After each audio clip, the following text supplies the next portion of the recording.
Hey dear empath, I just be.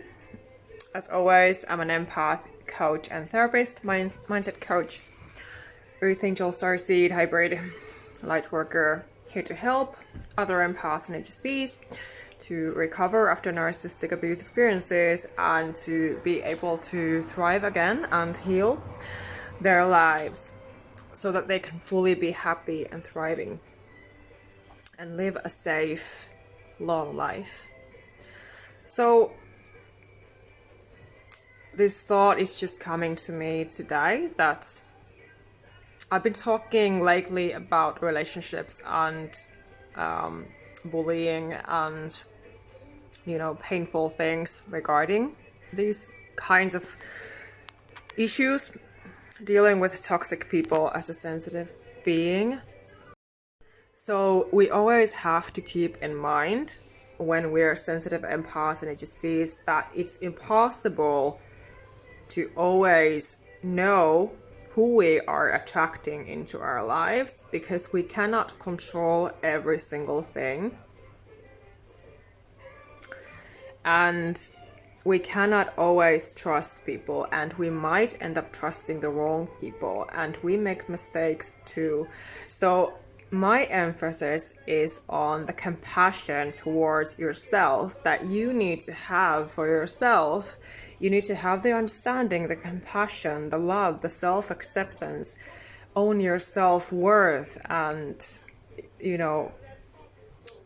own everything that you are also allowed to have your boundaries, and you need to have your boundaries, and you are allowed to make mistakes. So, as usually, if we end up being abused by a narcissist later in life, if this started in our childhood, naturally there is this vulnerability within you, those unhealed wounds that can make you more vulnerable to attract a narcissistic person to abuse you. Yes, that's possible. That can happen. But there are also other cases when you just, for example, just fall in love with a person, you trust a person because you are a kind, a loving, an open-hearted, a caring person. So you must always remember to not blame yourself, because if you are the victim of abuse, you have to stop blaming yourself, no matter what happened. If it started in your childhood, even more so, you need to give yourself compassion and understanding and empathy, and be merciful on yourself, and know that, okay, this happened to me, but it's not my fault. And these things have been happening to me, but it's not my fault. I just need to know how to deal with it. I just need to know how I can take better care of myself in the future so that it does not happen again. It's your job to know that you deserve better, that you deserve authentic, real relationships that are normal and don't hurt you. Having normal disagreements and arguments is normal life. As human beings, we make mistakes as everyone else, and we're not supposed to be robots or, trying to be some sort of perfect people who never make mistakes. That's not life. Life is about learning, growing, evolving, making mistakes and learning from them. Learning from the lessons, owning up to them, showing up for yourself and for others in the way that is correct. To love yourself, to respect yourself, to accept yourself, to know yourself, to value yourself. That is about life. To know what you want and need and deserve. And it just makes me so angry to notice those toxic people whenever I encounter them. Especially if they are around, for example, at workplaces where I worked, or some random people that I have felt like I could not even walk alone peacefully when I want to, for example. I've seen so many things happen in my life, so I have a lot to talk about. But yeah, so things are not black and white. There are exceptions and different life stories and different life experiences, and I just wish that you can understand everything, you know, that you don't need to be blaming yourself, because it's the last thing that you need anymore. If you blame yourself, the abuser will win, and it's not okay. Now, is it? No, it's not. And I just hope that you can understand, even though you are a sensitive being, that you are also entitled to say no. You're allowed to cut off things and cut off people who are not good for you. You have this one life, so how do you want to spend it? How should you spend it? Of course, following your life purpose, your life mission, your soul's calling. Honoring your soul and yourself and your heart and your health and everything. There's no other way. And there's no point in suffering for toxic, negative people who never belonged to your life. First step to healing is, of course, always acknowledging what happened and then starting to heal from it all. Starting to deal with it all.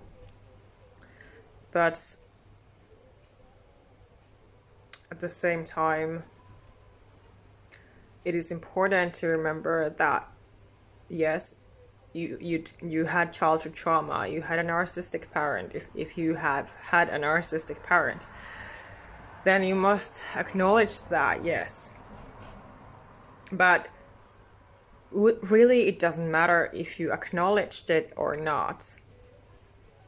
It has not necessarily any meaning to you attracting more toxic people, because especially if you are God's chosen one, you're an empath, HSP, Starseed, Earth Angel.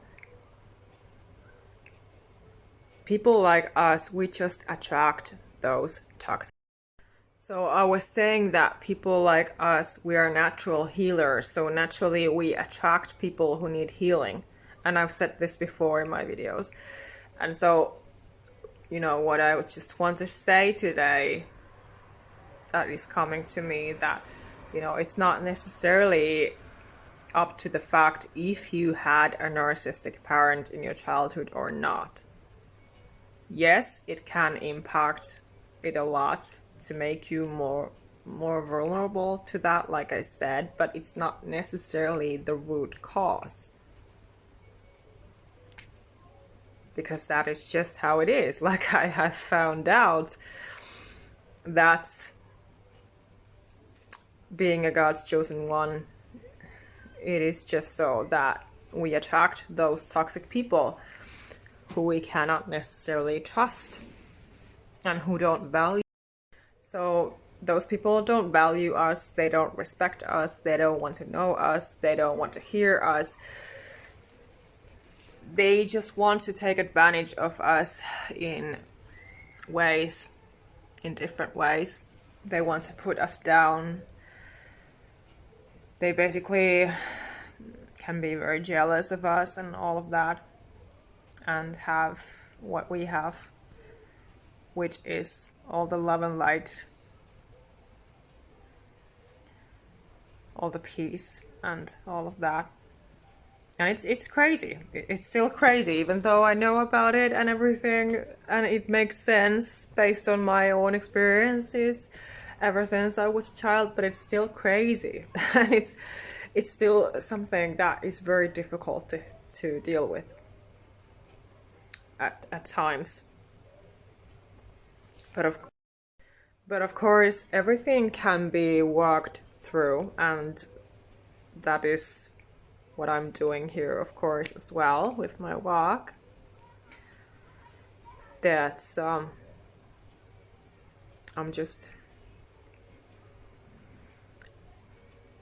as much as I can with everything that I know. I'm guiding other people like me and supporting and helping and listening and all of that. So that's what I'm doing here, and I hope that you can find your own way out of your struggles, whether it is with my help or not. It's of course your choice.